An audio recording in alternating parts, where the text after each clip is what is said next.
Hi, it's Sherry from A Quilting Life, and I'm here today with the May block of the month. This month's block is a really cute 4-basket block pattern, and I've made it in our Happy Days fabric for the 12-inch size. And for my 6-inch block, I've used the Christmas Figs collection.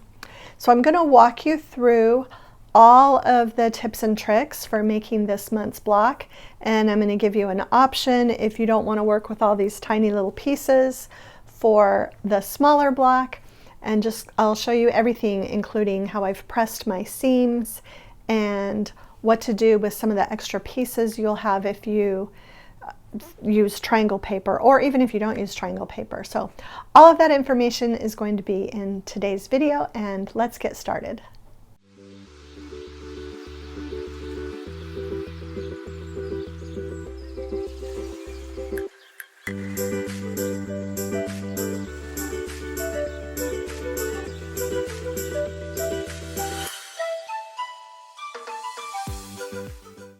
Okay, let's get started with how to make the May block of the month.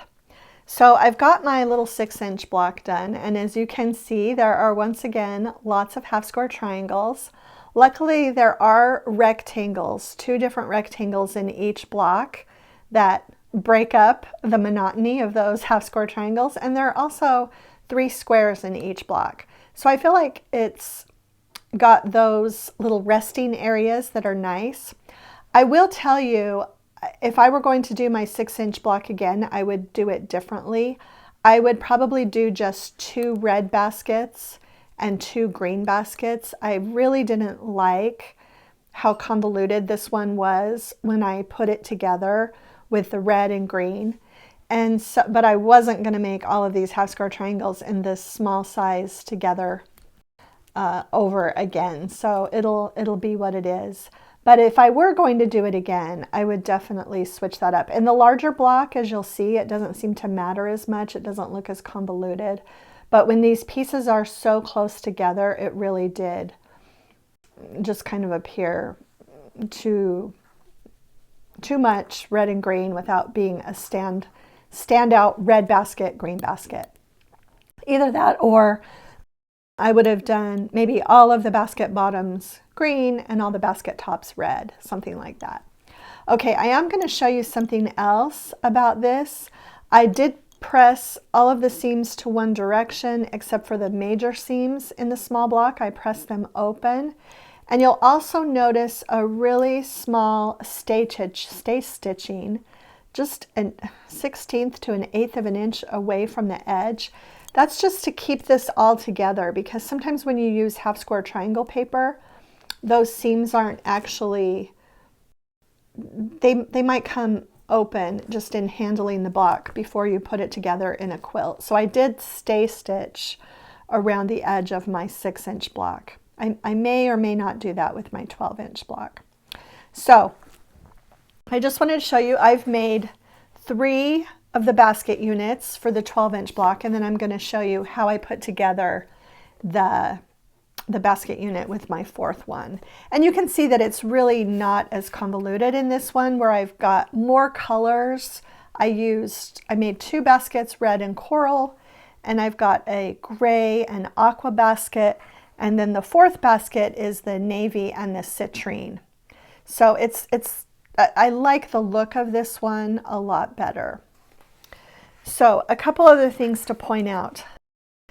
In each basket, one of the prints uses 4 half square triangles and the other one uses 5. So if you are using the triangle paper, you're going to have a few half square triangles left over, because each little triangle paper section will make 2, so you'll have 6. So you'll have a half square triangle unit left over from the basket handle section of each block. And if you're using the charm square papers, you might even have extra sheets. So really, it's best just to keep those together. And I'm going to put these all in a bag so that hopefully I can use them in some later blocks. And I'm not going to talk about the half square triangle paper technique today, but if you want a refresher on that, you can go back to the February video and we will link that video so you can go back.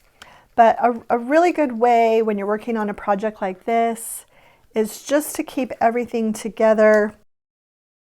I actually grabbed a plastic bag, and I feel like I have a few half square triangles left over from earlier in this project. I'm going to grab them, put them in the bag, and keep them together. One more thing before I actually go on to show you exactly how to lay out the block. The Primitive Gatherings Triangle Paper Variety Pack actually has papers included that will make either of the blocks this month. It's not always that way, but you have the pieces in here that you need for the 6-inch block and for the 12-inch block. So just wanted to mention that as well.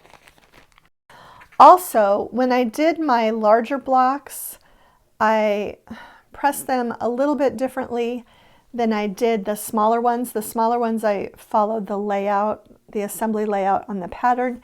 It didn't really seem to make a big difference when putting it together. So I'll show you what I mean with that.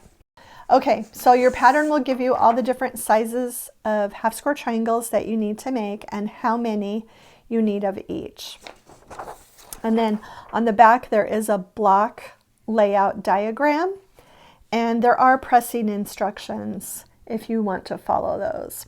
But basically what you're going to do is make this 9-patch section first, where you sew together the 7 half square triangles and the 2 squares, and then we're going to add these units. So I'll just show you how to lay out this block.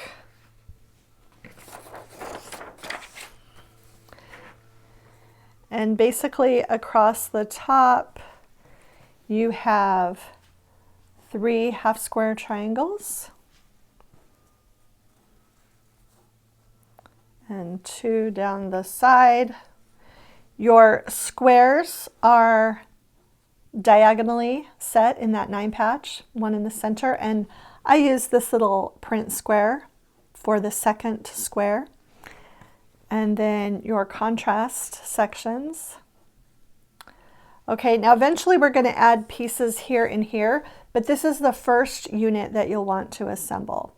And so I'm going to head over to the sewing machine and I'm going to sew these together in 3 rows of 3 and sew the rows together as well.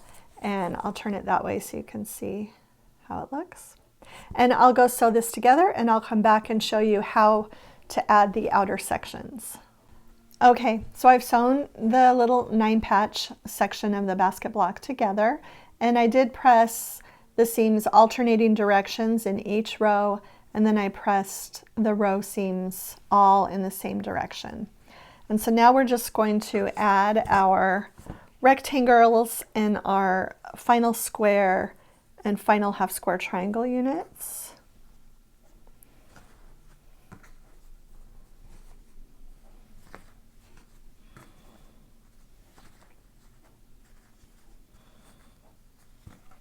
Okay, and that is the layout right there. So we're actually going to sew this rectangle to this half square triangle unit and then sew it to the block. And then we'll sew these 3 pieces together and sew them to this unit. So I can go ahead and do that now. And once I do that, I will also sew it. I will place it on the board right here, and I will sew it to this basket, and then I'll sew the top half to the top half to the bottom half, and I'll have my block. So I'll come back and show you my completed block. Okay, and so there we have our May block, which is such a fun basket block. I did want to tell you just a couple more things. Well, first I want to show you the pressing on the back.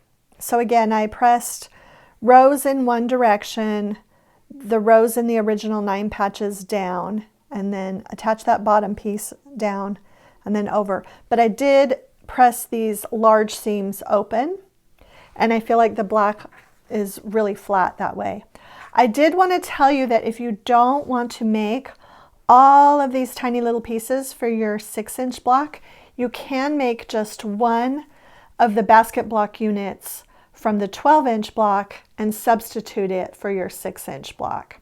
So you have that option if you don't, if you're more of a beginner quilter and you don't want to play with all of these little tiny pieces, that's another option.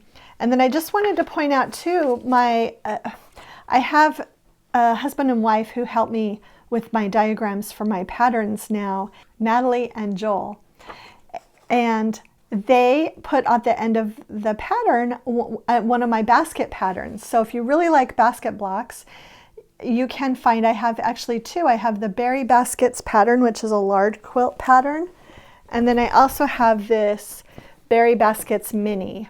So the baskets are a little bit different size than the ones in the block of the month. And they are set on point, but if you love basket blocks, this is a really fun project if you feel like you just can't stop making basket blocks after this month's block of the month. So I think that should be all the tips and tricks to help you get started, and I hope you enjoy this month's block. We have just one more block and we'll be at the halfway point. Okay, I hope you enjoyed making this month's block. Remember, you will need to go to the blog to download the free PDF pattern. I will have a link to that in the description below. I'll also have a link to the variety pack triangle paper for charm squares that you can actually get all the half square triangle sizes you need for either size of blocks out of this pack. And I'll also have a link to the Berry Baskets quilt patterns that I shared with you at the end of the little step-by-step. I hope you enjoy. If you haven't started yet, it's not too late. You can also find all of the links to the previous month's patterns on the blog post. So if you enjoyed this video, please hit the like button, share it with a friend, and subscribe to our channel if you haven't already. Thanks so much for stopping by.